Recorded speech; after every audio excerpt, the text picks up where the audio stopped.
আসসালামু আলাইকুম, আশা করি আপনারা সবাই ভালো আছেন। বিপিএল এর আপডেট নিয়ে আমি আব্দুল আল মুহিত আপনাদের সবাইকে স্বাগতম। মেহেদী হাসান মিরাজ, দেখেন মেহেদী হাসান মিরাজ একজন জেনুইন অলরাউন্ডার এবং তাকে নিয়ে কিন্তু বিস্তারিত বলার আসলে কিছুই নেই। বাট চ্যাম্পিয়ন্স ট্রফির আগে আমরা কিন্তু ব্যাটার মিরাজের কাছ থেকেও রান পাচ্ছি এবং রানটা কিন্তু সে রেগুলার করছে। এখন পর্যন্ত যদি আমি আপনাকে আপডেট দিই, আমি ভিডিওটা রেকর্ড করার সময় এখন পর্যন্ত খুলনার যে ম্যাচটি চলছে সেখানে সে ওপেনিংয়ে নেমে 46 বলে কিন্তু 62 রানের একটা ইনিংস খেলছে। সে এখন পর্যন্ত নট আউট, 6 মেরেছেন, 2টা 4 মেরেছেন, 7টা স্ট্রাইক রেট 134.8। এর আগেও কিন্তু রংপুর রাইডার্সের এগেনস্টে রংপুর যে ম্যাচটা 8 রানে জিতেছে সেই ম্যাচেও কিন্তু তার 24 বলে 39 রানের একটা ইনিংস আছে।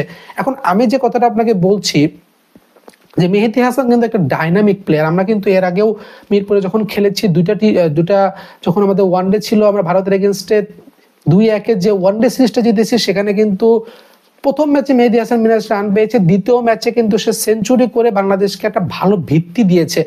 সো আমার যে জিনিসটা এখানে এখন বলার ছিল যে আপনি যদি চ্যাম্পিয়ন্স ট্রফির কথা চিন্তা করেন, চ্যাম্পিয়ন্স ট্রফিতে দুবাইতে খেলা এবং এরপরে কিন্তু আমাদের দুটো ম্যাচ পাকিস্তান এবং নিউজিল্যান্ডের সাথে রাওয়ালপিন্ডি স্টেডিয়ামে, এখানে কিন্তু রান হবে এবং প্রচুর রান হবে। এখন আমরা সবসময় যে রেগুলার ওপেনারের কথা যদি আপনি দেখেন, আমাদের এখন পর্যন্ত যে স্কোয়াড আছে, সৌম্য সরকার আছেন, তানজিদ তামিম আছেন, পারভেজ হোসেন ইমন আছেন, কিছু কিছু ক্ষেত্রে হয়তো আমরা নাজমুল হোসেন শান্তকে ওপেনিং এ দেখতে পারি, আনলেস যদি কোনো ইনজুরি না হয় সে হয়তো 3-এ খেলবে। বাট আমি যেটা বলতে চাচ্ছি যে মেহেদী হাসান মিরাজকে কিন্তু আমরা তার পজিশন থেকে একটু শাফেল করে খেলাতে পারি। সে কিন্তু পেস বোলিংটা যথেষ্ট ভালো ট্যাকেল করেন এবং তার হাতে কিন্তু স্ট্রোক আছে।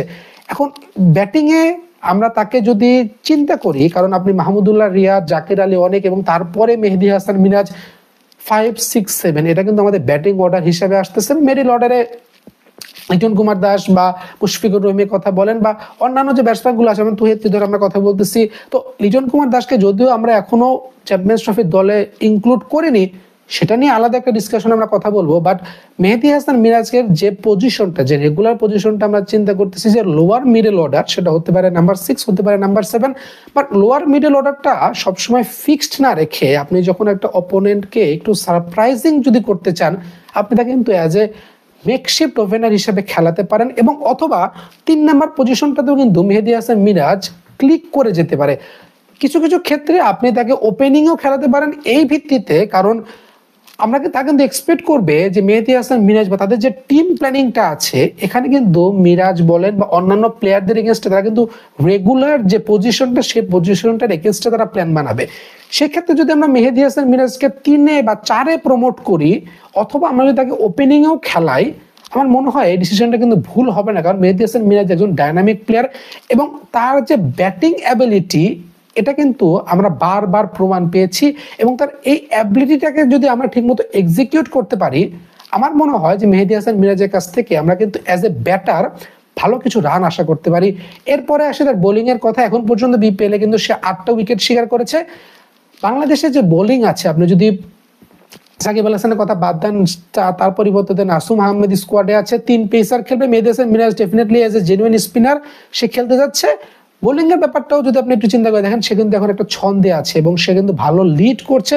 খুলনা এখন পর্যন্ত ভালো একটা পজিশনে আছে, যদিও তাদের প্লে অফটা একটু ডাউটফুল, বাট সেটা কিন্তু হওয়া সম্ভব। এবং মেহেদী হাসান মিরাজ কিন্তু টিমে সে কন্ট্রিবিউট করছে। ডেফিনেটলি চ্যাম্পিয়ন্স ট্রফির আগে কিন্তু এটা আমাদের জন্য প্লাস পয়েন্ট এবং সে কিন্তু মানসিকভাবে একটা প্রস্তুতি নিয়ে চ্যাম্পিয়ন্স ট্রফিতে যেতে পারে। সবকিছু বিচার বিবেচনায় যে জিনিসটা আমি আপনাদের সামনে তুলে ধরতে চাচ্ছি যে মেহেদী হাসান মিরাজকে, একজন ডাইনামিক প্লেয়ারকে আপনি সবসময় যে 5, 6, 7 বা এই রেঞ্জে খেলাবেন, ব্যাপারটা কিন্তু সেরকম না। এবং আপনি বলতে পারেন যে যদি আমরা মেহেদী হাসান মিরাজকে উপরের দিকে নিয়ে আসি, সেক্ষেত্রে কিন্তু আমাদের লোয়ার মিডল অর্ডারটা একটু ভালনারেবল হয়ে যাচ্ছে কিনা, বাট ব্যাপারটা কিন্তু ঠিক সেরকম না। কারণ আপনি মাহমুদুল্লাহ রিয়াদ রয়েছেন, মুশফিকুর রহিমকে আপনি এক প্লেস ডাউনে শিফট করাতে পারেন, আপনার কিন্তু জাকির আলী অনেক রয়েছে।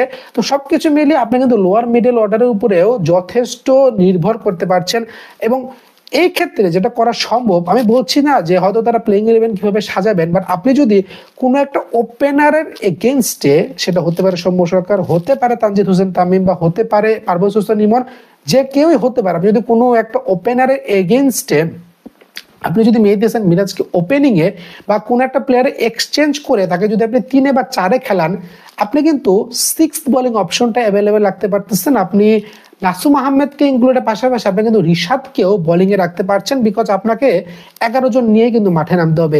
3 জন পেসার ডেফিনেটলি ফিক্সড, 2 জন স্পিনার জেনুইন স্পিনার, কারণ 50 ওভারে খেললে আপনাকে 2 জন স্পিনার রাখতে হবে। ষষ্ঠ বোলিং অপশন হিসাবে হামুদুল্লাহ রিয়াদ অবশ্যই আমাদের আছেন। এখন সৌম্য সরকার ইনজুরিতে, সে ফিরলে হয়তো তার কাছ থেকে আমরা 2-3টে ওভার পাবো। বাট এই ট্যাকটিক্যাল পরিবর্তনগুলো যদি আপনি নিয়ে আসেন, এবং মেহেদী হাসান মিরাজের কিন্তু ব্যাটিং অ্যাবিলিটি আছে, সে কিন্তু একজন পরীক্ষিত ব্যাটসম্যান।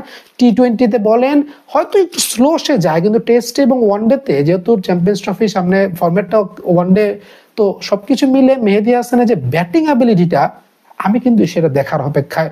মেহেদী হাসান মিরাজের বিপিএল এ পারফরমেন্সটা কেমন লাগছে অবশ্যই কমেন্ট বক্সে জানাবেন। ধন্যবাদ।